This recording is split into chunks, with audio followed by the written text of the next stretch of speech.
Hello everyone, स्वागत है आपके पैरामेडिकल एजुकेटर चैनल में। आज हम बात करेंगे यहाँ पर आईसीटीबी के बारे में। आईसीटीबी का that means international community under taxonomy of the virus, इसके बारे में हम जिक्र करेंगे। काफ़ी स्टूडेंट का कहना था कि सर आप आईसीटीबी के बारे में एक वीडियो अलग से लेक्चर लाइए, तो वही हमने सोचा कि इसको क्यों ना कवर किया जाए।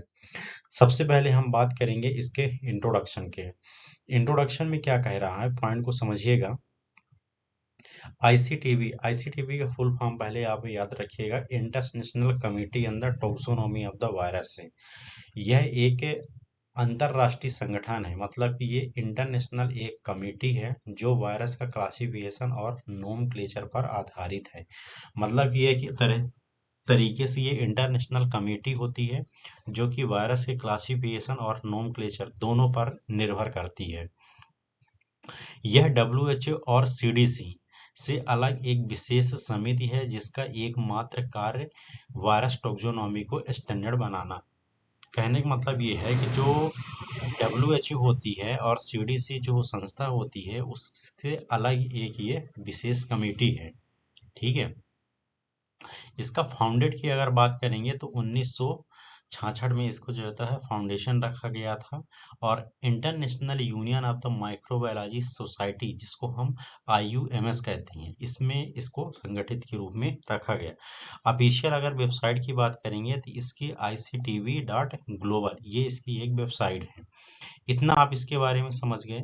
अगर हम इसके ऑब्जेक्टिव की बात करेंगे कि क्या उद्देश्य होता है इसका, तो to develop and the internationally a great taxonomy of the virus, virus के एक टोक्सोनॉमी को प्रोवाइड करना, ये इसका काम होता है। ठीक है। सेकंड है to define the virus families, virus के फैमिलीज को डिजाइन करना, डिफाइन करना, साथ ही वायरस के जेनरा को और उसके स्पीसीज को क्लियरिफाई करना, ये इसका मेन ऑब्जेक्टिव होता है। इसके अलावा to stabilise the universal rule of the virus naming, virus का किस तरीके से नेमिंग करना है उसके रूल को भी एक यूनिवर्सल तरीके से स्टेबलाइज करना, ये एक मेन इसका ऑब्जेक्टिव होता है। To maintain in the official virus database है, मतलब कि सभी अप्रूव्ड वायरस के नेम की लिस्ट और डाटाबेस को बनाना, ये उसका मेन ऑब्जेक्टिव होता है।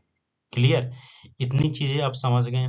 इसके बारे में अगर हम बात करेंगे नेम रूलिंग, कि किस तरीके से इसमें नेम इसका रूलिंग किया गया है, इसके बारे में समझते हैं। तो आईसीटीवी जो होती है निम्नलिखित प्रिंसिपल के आधार पर ये काम करती है। जैसे यहाँ पर इसका रूल बताया गया है और कुछ इसके डिस्क्रिप्शन बताए गए हैं। क्लियर, समझिएगा, आप ध्यान से पॉइंट को समझिएगा। फर्स्ट रूल क्या कह रहा है, जैसे कि टोबैको मोजैको वायरस है और कोरोना वायरस, इसका रूल ये कह रहा है कि virus name should be the repellent either the host या कि डिजीज मॉर्फोलॉजी जीनोमिक फीचर्स। मतलब फर्स्ट रूल ये कह रहा है कि जो वायरस का नेम होता है वो रिफ्लेक्ट कर रहा है या तो होस्ट के डिजीज पर, या कि मॉर्फोलॉजी पर, या कि उसके जीनोमिक फीचर्स के आधार पर। ये फर्स्ट रूल कह रहा। सेकंड रूल कह रहा है कि ह्यूमन एडिनो वायरस, जैसे ह्यूमन एडिनो वायरस है तो ये इट एल्सिडाइज्ड virus species name should be the start with the capital letter. कहने का मतलब ये है कि वायरस का जो नाम होता है तो हमेशा जो है तो स्टार्टिंग वाला कैपिटल लेटर होना चाहिए। ठीक है। जैसे कि ये ह्यूमन में एच जो है तो कैपिटल है और इसके साथ में एडिनो जो लगा है वो स्मॉल में है। क्लियर। तो स्पीसीज जो है तो हमेशा कैसी होनी चाहिए, स्मॉल लेटर में होनी चाहिए और उसका जो जीनस वाला पार्ट्स है वो हमेशा कैपिटल में होना चाहिए। किसी देश, व्यक्ति या जाति के नाम से बचा जाता है। ठीक है। थर्ड रूल ये कह रहा है कि virus name should avoid the geographical, personal और कल्चरल वाइज। इन तरीके से इसको अलग रखना चाहिए, मतलब किसी एक पर्सनल के नाम पे नहीं वायरस का होना चाहिए, कोई कल्चरल चीजें हैं तो उसके नाम पर नहीं होना चाहिए, कोई जियोग्राफिकल चीजें हैं भौगोलिक तरीके से, इसमें भी नाम नहीं होना चाहिए। फोर्थ रूल कह रहा है कि हार्पिस बिरिडाई जैसे कि फैमिली और अल्फा हार्पिस बिरिडाई जीनस है, इन दोनों कहने का मतलब ये है कि family names end with the viridae, मतलब कि फैमिली के जो नाम के लास्ट में बिरिडाई है उसको हम क्या कहेंगे, फैमिली।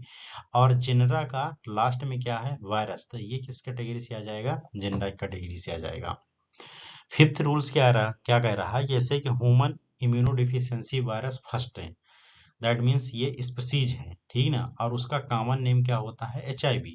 तो इसका कहने का मतलब ये है कि species name should not be the abbreviated.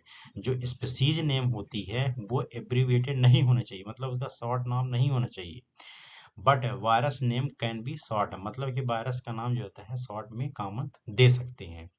तो ये टोटल कितने रूल है, 5 रूल है। 5 रूल को जरूर याद रखिएगा, बहुत ही इंपॉर्टेंस है। पूछ देता है कि 5th रूल में क्या है, 4th रूल में क्या है, 3 रूल्स में क्या है। क्लियर। आगे समझिएगा कुछ इसका इम्पोर्टेंस है, क्लासिफिकेशन के आधार पर बताया गया है। जैसे कि यहाँ पर वायरस है, उसकी फैमिलीज है, जीनस है और उसके नेम है। तो वायरस की अगर बात करेंगे, जैसे पोलियो वायरस, और किस फैमिली से बिलोंग कर रहा है, पिकोरना विरिडाई। जीनस कौन सा है इसका, इंटरोवायरस। और स्पीसीज कौन सी है, इंट्रोवायरस सी। ऐसे रेबीज वायरस है, ठीक है, जो कि ये रेप्डोविरिडाई फैमिली से बिलोंग कर रहा है। और किस वायरस के द्वारा होता है, लासा वायरस के द्वारा होता है। स्पीसीज कौन सी होती है, rabies Lassa virus. Influenza A की अगर बात करेंगे तो अर्थोमिक्जोविरिडाई है, अर्थो इन्फ्लुएंजा वायरस से बिलोंग करता है और इन्फ्लुएंजा वायरस ए है।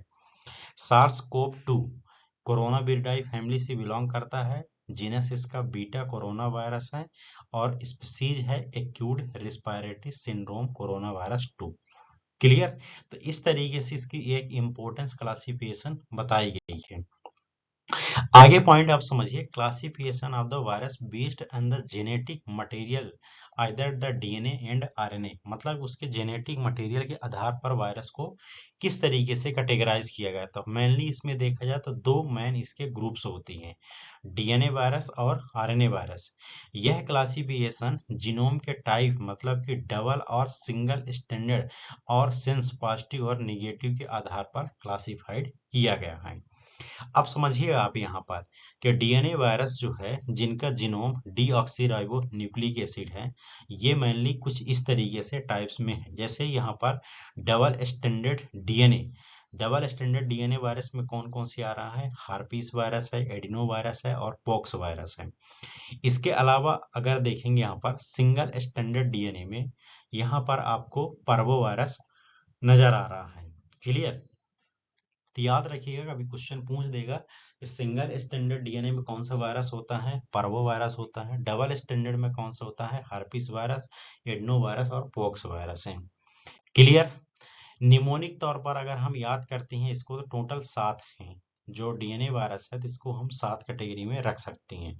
जैसे कि एक यहाँ पर निमोनी बताई गई है, हैप्पी, लेकिन हैप्पी में यहाँ पर देखा जाए तो 4 ये यहाँ पर पी है, ठीक है। तो एक यच है, तो यच का मतलब होता है हर्पिस विरिडाई, ठीक है। एक मतलब होता है एडिनो विरिडाई, एक पी का मतलब होता है पॉक्स विरिडाई, सेकंड पी का होता है पैपिलोमा विरिडाई, थर्ड पी का मतलब होता है पोलियोमा विरिडाई और फिफ्थ पी का, ठीक है, सॉरी, चौथे पी का यहाँ पर होता है पर्वोविरिडाई, जो सिंगल स्टैंडर्ड डीएनए है। और वाई तो एक जस्ट इसके निमोनिक को कंप्लीट करने के लिए है। क्लियर। तो इतना आप याद रखिएगा, H A double P happy से आप याद रखेंगे तो अच्छे तरीके से ये याद रहेगा। क्लियर। अगर इसको याद करना है तो यही ट्रिक है, इसके अलावा और कोई ट्रिक नहीं है। सिर्फ पर्बो वायरस ही सिंगल स्टैंडर्ड डीएनए वायरस है, बाकी जितने भी हैं सभी के सभी कैसे हैं, डबल स्टैंडर्ड डीएनए वायरस हैं। तो इसको जरूर याद रखिएगा, बहुत ही इंपॉर्टेंस है। नेक्स्ट समझिए आप यहाँ पर आरएनए वायरस। आरएनए वायरस जो है, तो जिनका जीनोम राइबो न्यूक्लिक एसिड होता है, ठीक है। इसमें कुछ इस तरीके से बताया गया, जैसे कि सिंगल स्टैंडर्ड पॉजिटिव सेंस के अंतर्गत पोलियो वायरस है, डेंगू वायरस है, हेपेटाइटिस ए और ई, ये दोनों कैसे हैं, सिंगल स्टैंडर्ड आरएनए वायरस है। लेकिन साथ में यहाँ पर क्या लगा हुआ है, पॉजिटिव सेंस लगा है। Single standard RNA virus negative sense में इन्फ्लुएंजा वायरस, रेबीज वायरस और इबोला वायरस देखने को मिलता है। डबल स्टैंडर्ड ये एक्सेप्शन है, जैसे कि अभी सिंगल स्टैंडर्ड डीएनए में पर्वो वायरस था, ठीक है, उसी तरीके से इसमें भी आपको रोटा वायरस, जो रियो विरिडाई फैमिली से बिलोंग करता है। रेट्रो वायरस जो होता है सिंगल स्टैंडर्ड आरएनए वायरस होता है, साथ में आरटी होता है, जिसको हम रिवर्स ट्रांसक्रिप्टेज कहते हैं। और इस कैटेगरी में जो वायरस आता है दैट इज एचआईवी वायरस है। क्लियर। तो कभी पूछ देगा कि एचआईवी वायरस को किस वायरस में रखा गया है, तो हमेशा याद रखिएगा रेट्रो वायरस की कैटेगरी में रखा गया है। आगे यहाँ पर हम निमोनिक से पढ़ सकते हैं, जो आरएनए वायरस है उसको हम निमोनिक से पढ़ सकते हैं, bring your the fine pillow, ठीक ना। मतलब कि आप एक फाइन पिलो लाइए, जो निगेटिव सेंस आरएनए वायरस है उसके आधार पर बताया गया है। VYFP से आप याद कर सकते हैं। बी का मतलब होता है बुनिया वायरस, वाई का मतलब होता है एरेना, जिसको यूयो सर्कुलर या आरएनए एरेना वायरस बोला जाता है। पी मतलब होता है फिलो वायरस, एफ मतलब होता है फिलो वायरस, पी मतलब होता है पैरामिक्सो वायरस और ओ मतलब होता है अर्थोमिक्सो वायरस, आर मतलब होता है रेब्डो वायरस। ये सभी के सभी जो वायरस होते हैं ये आरएनए कैटेगरी से बिलोंग करते हैं, तो इनको जरूर याद रखिएगा। क्लियर। इसके अलावा एक कंपैरिजन टेबल पढ़ लेते हैं, थोड़ी सी रिवीजन हो जाएगा कि इधर फीचर्स दिया गया है, इधर इसका जो होता है डीएनए वायरस है और आरएनए वायरस। जेनेटिक मटेरियल की बात करेंगे तो इसमें डबल स्टैंडर्ड और सिंगल स्टैंडर्ड दोनों देखने को मिलता है। सेम वे आपको डबल स्टैंडर्ड आरएनए और सिंगल स्टैंडर्ड आरएनए, लेकिन आरएनए वायरस में आपको पॉजिटिव और निगेटिव सेंस देखने को मिलता है। स्टेबिलिटी की बात करेंगे तो डीएनए वायरस स्टेबल होता है, इसका म्यूटेशन कम होता है, जबकि आरएनए वायरस जो होता है ये अनस्टेबल होता है, हाई म्यूटेशन रेट देखने को मिलती है। रेप्लिकेशन साइड की बात करेंगे तो मोस्टली ये न्यूक्लियस के अंदर देखने को मिलता है, एक्सेप्ट द पोक्स वायरस है।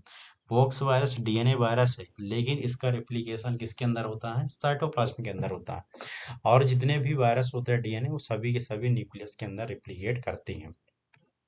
आरएनए वायरस की बात करेंगे तो मोस्ट साइटोप्लाज्म के अंदर ये रिप्लिकेट करता है, लेकिन रेट्रो वायरस और आर्थो वायरस को छोड़ करके बाकी यहाँ पर देखने को मिलते हैं। एग्जाम्पल में जैसे कि अभी हमने देखा हार्पीज है, एडनो वायरस है, पोक्स है और पर्वो, ये सभी के सभी आपको किसमें देखने को मिलते, डीएनए वायरस में। आरएनए की अगर बात करेंगे तो पोलियो है, रेबीज है, इन्फ्लुएंजा है और एचआईवी, ये सभी के सभी आपको आरएनए कैटेगरी में देखने को मिलते हैं। क्लियर। की पॉइंट समझ लेते हैं यहाँ पर एक रिवीजन के तौर पर कि ओनली पर्वो virus is a single standard DNA virus है, मतलब कि डीएनए वायरस तो है लेकिन कैसा है, ये सिंगल स्टैंडर्ड है। बाकी सभी के डीएनए वायरस डबल स्टैंडर्ड देखने को मिलते हैं। Only pox virus replicate in the cytoplasm, pox virus ही जो डीएनए का है वो रिप्लिकेट करता है साइटोप्लाज्म के अंदर, बाकी जितने डीएनए वायरस होते हैं वो न्यूक्लियस के अंदर रिप्लिकेट करते हैं। Only reoviridae is a double standard virus, double standard RNA, double standard RNA का कभी एग्जांपल पूछ देगा तो रियोविरिडाई है। इसके अलावा जो आरएनए वायरस होता है म्यूटेंट करता है फास्टर, इसलिए इन्फ्लुएंजा और एचआईवी फ्रेंडली चेंज देखने को मिलता है। Retroviruses carries the reverse transcriptase enzymes, जिसको हम एचआईवी वायरस बोल रहे थे, तो एचआईवी वायरस जो होता है रेट्रोवायरस की कैटेगरी में आता है और इसमें आपको रिवर्स ट्रांसक्रिप्टेज एंजाइम्स देखने को मिलता है। इसको जरूर याद रखिएगा क्योंकि ये इम्पोर्टेंस है। तो it was all about today lecture. मिलते हैं किसी न्यू टॉपिक न्यू लेक्चर के साथ में। Thank you so much. अगर वीडियो अच्छी लगे तो अपने दोस्तों में भी शेयर करिए, चैनल को सब्सक्राइब करिए और लाइक करिए। Thank you so much.